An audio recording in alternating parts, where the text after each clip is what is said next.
C'est le moteur fusée le plus puissant jamais produit en série. Dans sa chambre de combustion, la pression peut atteindre jusqu'à 350 bars. C'est plus de 150 fois la pression de tes pneus de voiture et supérieure à celle de n'importe quel autre moteur en service dans le monde. 33 d'entre eux s'allument simultanément sous la plus grande fusée de l'histoire. Et malgré tous ces superlatifs, ou peut-être justement à cause d'eux, ce moteur est peut-être aussi le plus grand chantier ouvert de tout le programme Starship. Car c'est justement le Raptor 3, qui était censé mettre fin une bonne fois pour toutes au problème de fiabilité de ses prédécesseurs, a échoué lors de ses 2 premiers vols, précisément là où il aurait dû briller. Aujourd'hui, nous allons examiner de près ce chef-d'œuvre de l'ingénierie, ce qu'il est capable de faire, comment il a évolué du Raptor 1 au Raptor 2, puis au Raptor 3, et nous dresserons un bilan sans concession après le vol 13. Combien ont volé, combien sont tombés en panne, quand, pourquoi et où en est réellement ce moteur. Je m'appelle Sirwan et voici Mars Chronique.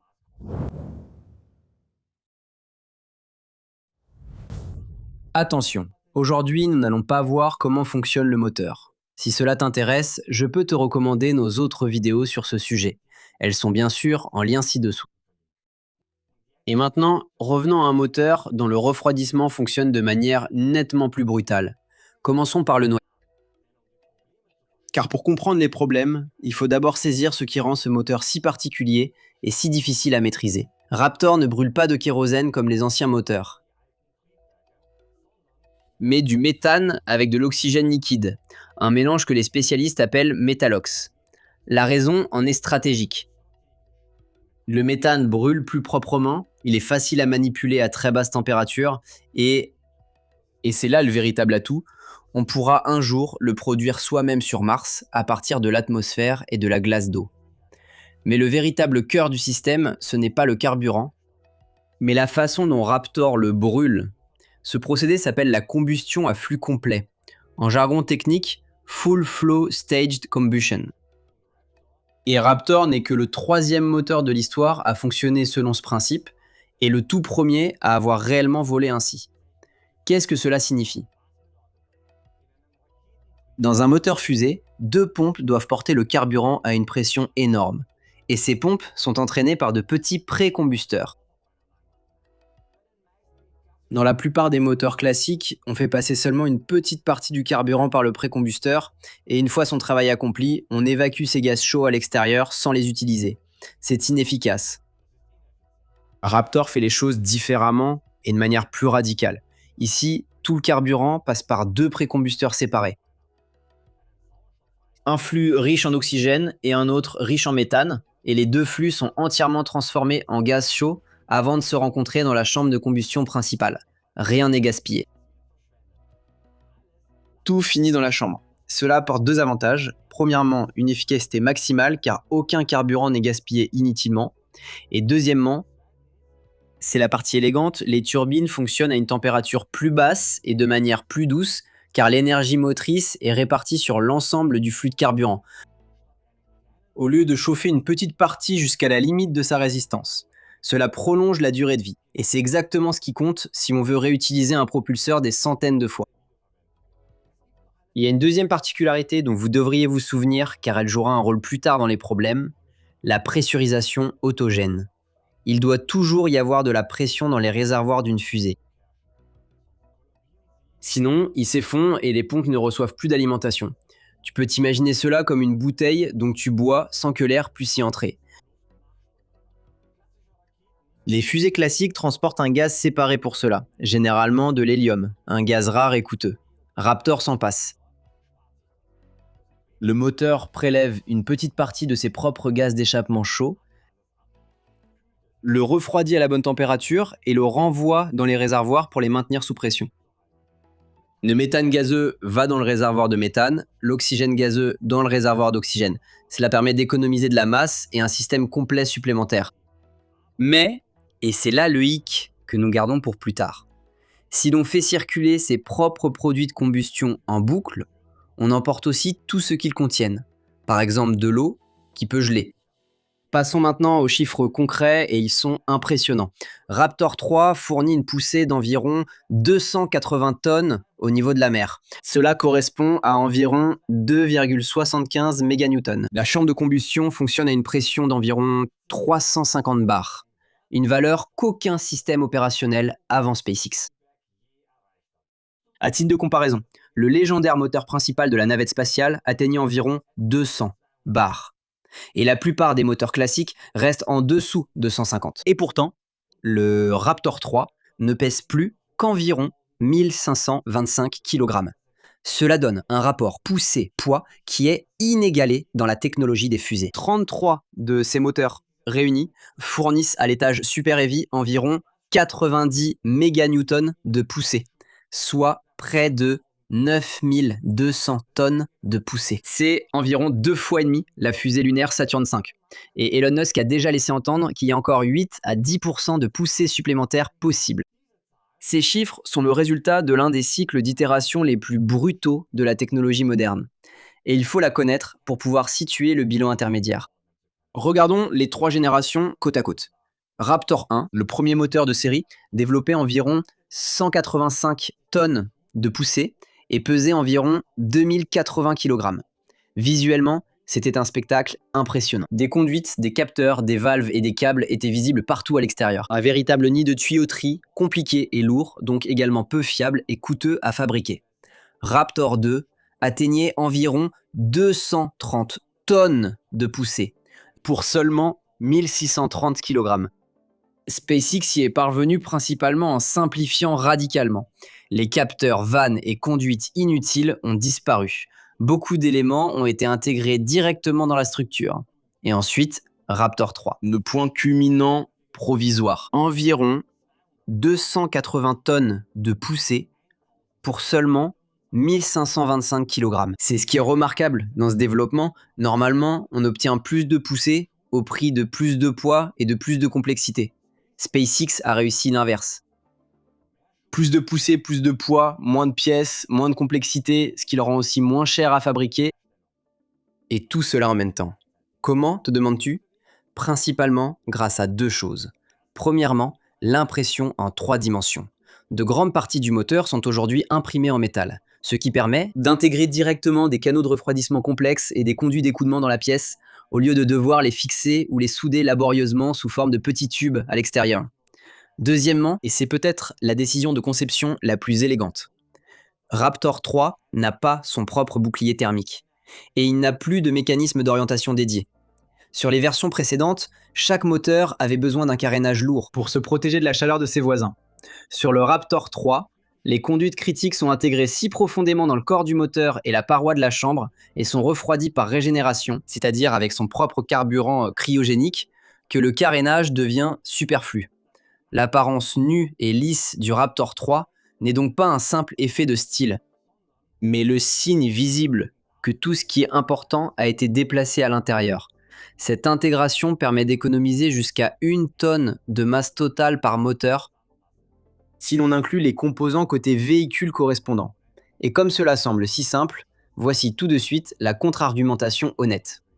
Car cette combustion à flux complet a un prix. Elle est sacrément difficile à allumer. Chaque moteur Raptor doit d'abord allumer ses 2 précombusteurs avec de petits brûleurs d'allumage, dans l'ordre exact et avec le bon rapport de mélange déséquilibré, avant même que la chambre principale ne s'allume. C'est une étape délicate, une danse à plusieurs étapes, et elle doit réussir quasiment en même temps sur 33 moteurs.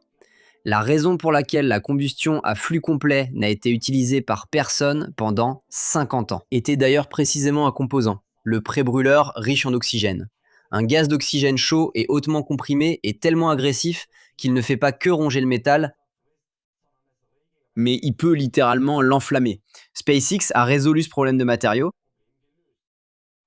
mais cela montre à quel point ce moteur fonctionne à la limite. Venons-en à la véritable question cruciale de cette vidéo, la fiabilité. Et ici, je fais bien la distinction entre la longue histoire du Raptor et l'état tout récent du Raptor 3. La famille Raptor a connu toute une série de défaillances au fil des vols. Et il vaut la peine de comprendre le schéma plutôt que de simplement compter les cas isolés. Lors des premiers vols de Starship avec Raptor 1 et 2, certains moteurs tombaient régulièrement en panne dès l'ascension. Lors du tout premier vol d'essai où Raptor 2 a été utilisé, en avril 2023, plusieurs moteurs ne se sont même pas allumés ou sont tombés en panne pendant le vol. La fusée a tangué et a dû être détruite. Cependant, il s'agissait d'une version très précoce, et de telles défaillances au décollage sont devenues de plus en plus rares avec Raptor 2, à partir du vol 7, début 2025. Le problème s'est alors déplacé du premier étage vers l'étage supérieur, et la cause était particulièrement sournoise. Lors du vol 7 et du vol 8, SpaceX a perdu le vaisseau à chaque fois parce que dans la partie arrière, appelée l'attique, au-dessus des moteurs, du carburant s'est accumulé et en combinaison avec des vibrations a provoqué des incendies.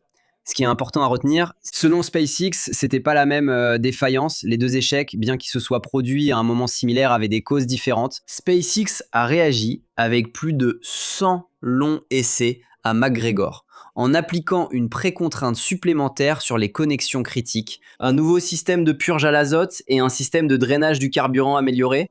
Et c'est là le lien avec notre sujet. Déjà à l'époque, SpaceX avait annoncé que le Raptor 3 devait intégrer dès le départ exactement ces améliorations de fiabilité. Le Raptor 3 était donc dès le début également conçu comme une réponse à ces défaillances. Lors du vol 9, en mai 2025, le vaisseau a perdu son orientation à cause d'une fuite. Et en juin 2025, un vaisseau entier a même explosé sur le banc d'essai à Messis, probablement à cause de la défaillance d'un réservoir sous pression rempli d'azote appelé COPV. Ce fut l'un des revers les plus graves de tout le programme. Ensuite, avec les vols 10 et 11 à la fin de l'été et à l'automne 2025, il y a enfin eu des vols qui se sont déroulés sans problème, qui ont clôturé l'ère Raptor 2 sur une note positive, et cela nous amène au Raptor 3. Et maintenant, le bilan devient intéressant, car ce moteur n'a volé que 2 fois, lors des vols 12 et 13. C'est le point le plus important de toute cette vidéo. Alors soyez bien attentifs. Le Raptor 3 a été présenté avec une promesse. Il devait être le moteur qui mettrait définitivement fin aux problèmes de fiabilité. Lors de l'ascension, cette promesse a été largement tenue jusqu'à présent. Les 33 moteurs ont permis aux 2 vols de monter sans problème, avec seulement des pannes mineures. Le point faible se trouve ailleurs, et précisément là où ça fait le plus mal, lors du réallumage. Regardons le vol 12 de mai 2026, le vol inaugural du Raptor 3. L'ascension s'est bien déroulée, mais lors de la manœuvre de retour, la manœuvre de freinage qui permet au booster de faire demi-tour, plusieurs moteurs se sont éteints après le rallumage. D'autres ne se sont même pas allumés. Le booster a perdu la poussée dont il avait besoin pour faire demi-tour. Il a vacillé en revenant à travers l'atmosphère et s'est écrasé violemment dans le Golfe. L'autorité de l'aviation civile, la FAA, a imposé une interdiction de lancement et a ouvert une enquête.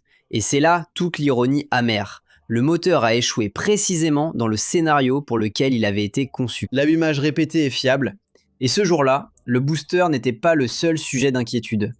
Sur l'étage supérieur, l'un des 3 moteurs optimisés pour le vide est également tombé en panne pendant l'ascension. Ces variantes plus grandes du moteur Raptor, avec leur tuyère évasée, sont conçues pour le vide spatial. Le vaisseau a tout de même réussi à passer. Il a terminé sa trajectoire proprement et a atterri avec précision dans l'océan Indien. La redondance de 6 moteurs a donc fait exactement ce pourquoi elle est prévue. Mais cette panne a eu une conséquence qui allait bien au-delà de ce seul vol. En effet, le test de l'image prévu plus tard dans l'espace, au cours duquel un moteur devait être rallumé après l'ascension, a été annulé à la suite de cet incident. Et ainsi, nous avons déjà 2 problèmes en suspens issus d'un seul vol. Une manœuvre de freinage ratée en bas et un redémarrage manqué en haut, qui n'a même pas pu être tenté. Et c'est précisément pour cette raison que ce test unique lors du vol 13 a ensuite été si important. Il était en attente depuis le vol 12 et puis le vol 13, et celui-ci a fourni 2 points de données sur le même sujet. Dans 6 des turbopompes à oxygène, de l'humidité provenant d'opérations précédentes s'était accumulée. Et lorsque le carburant cryogénique a afflué, elle s'est transformée en glace et a bloqué les pompes. Quand on brûle du méthane, on obtient forcément de l'eau et du dioxyde de carbone. Et si l'on fait circuler ces gaz d'échappement pour contrôler la pression des réservoirs, on transporte aussi de l'humidité, qui peut geler la fois suivante. SpaceX a remplacé 6 moteurs et a réussi le lancement 8 jours plus tard. Mais le vrai coup dur est survenu lors de l'atterrissage du vol 13.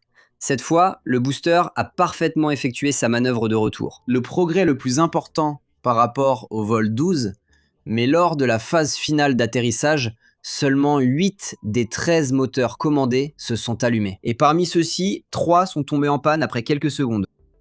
En fait, seulement 5 moteurs ont réellement freiné. Beaucoup trop peu, le propulseur est descendu trop vite et s'est à nouveau écrasé dans le golfe. Voyons ensemble ce que le Raptor 3 a montré lors de ses 2 seuls vols au moment du réallumage critique. Vol 12, boost back échoué. Vol 13, au sol 4 ratés d'allumage à cause de la glace. Et à l'atterrissage, seulement 5 moteurs sur 13. Nous n'avons jamais officiellement connu la raison de la panne du Raptor sous vide. Mais le schéma est évident. Et il y a un dénominateur commun. Le problème n'est pas le fonctionnement à pleine puissance pendant l'ascension, mais plutôt le rallumage fiable dans des conditions difficiles. Maintenant, voyons l'autre point de vue pour être équitable, car présenter les faits signifie montrer les deux côtés.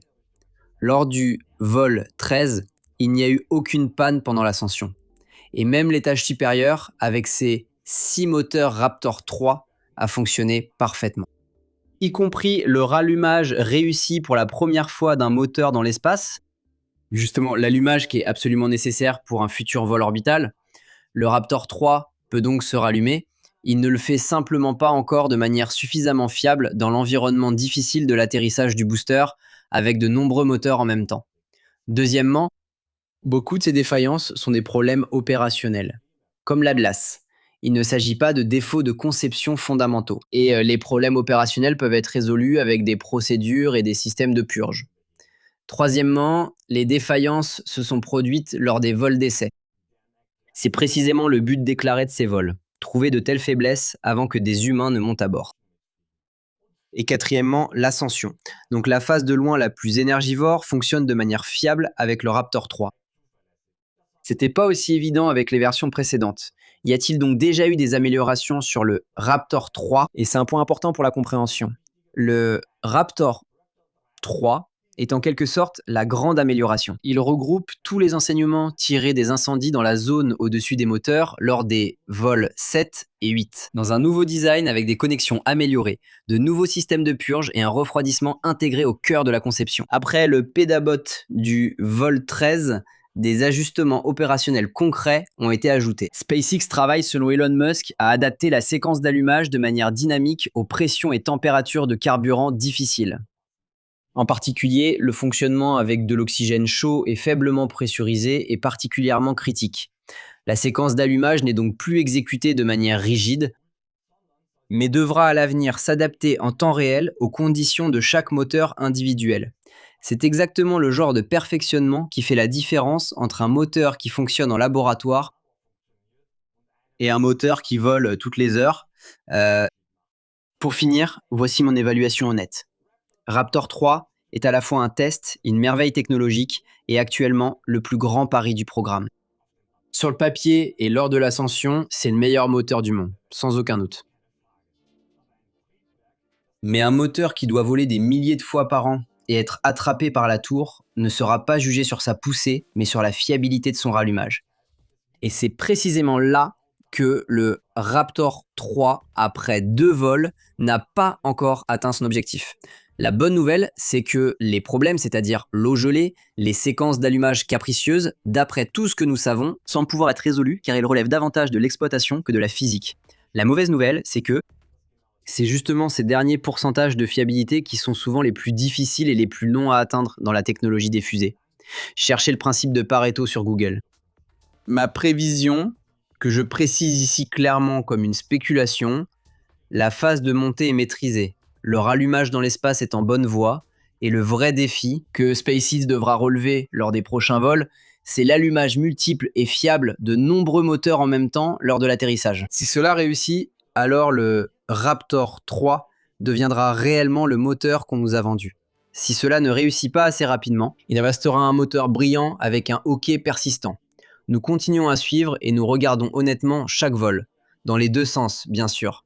Je m'appelle Siro Sirwan et c'était Mars Chronique. Merci d'avoir regardé, per aspera ad astra.